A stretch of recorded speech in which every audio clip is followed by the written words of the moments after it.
Hello, I'm Brian Connor. Today we're going to look at Kathleen's dream piece. This is for Elise by Beethoven, the piece that she played for the National Concert Hall performance. You'll know this very well. I'm going to play you the first few notes and you'll recognize it straight away. It's this.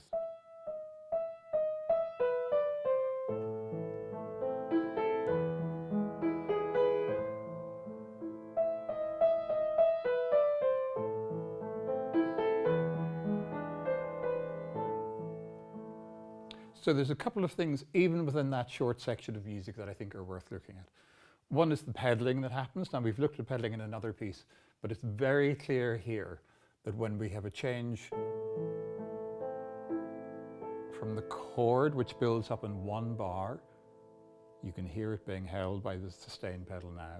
We need to change that pedal here because we're building up a different chord. If you were to allow both of those bars to sustain together, well, it's not great what you end up with. But the other thing I wanted to share with you about this piece is the issue of timing. Now, this is written in 3/8. There are 3 beats in a bar. 2, 3, 1, 2, 3, 1, 2, 3. Now, how strict do we want to be about that? Well, I think in this case we don't want to be strict at all.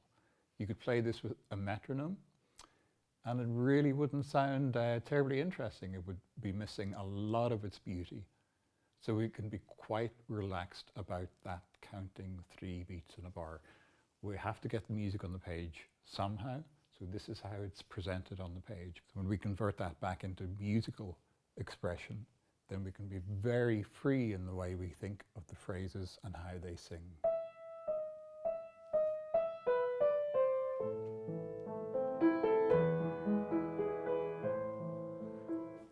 I wouldn't want anyone to put a metronome against that and measure how accurate it is, because it's not very accurate, but it's beautiful to play.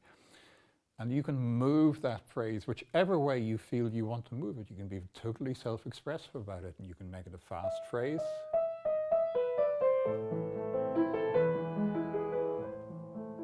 Or you can take more time and have some liberty with it.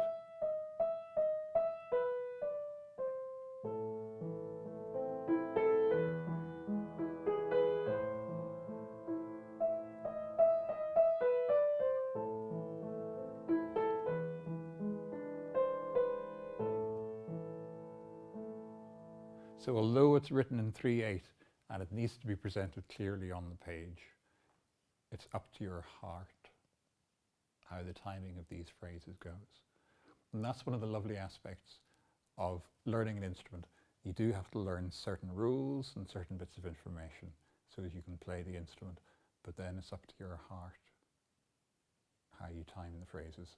I hope you enjoy that.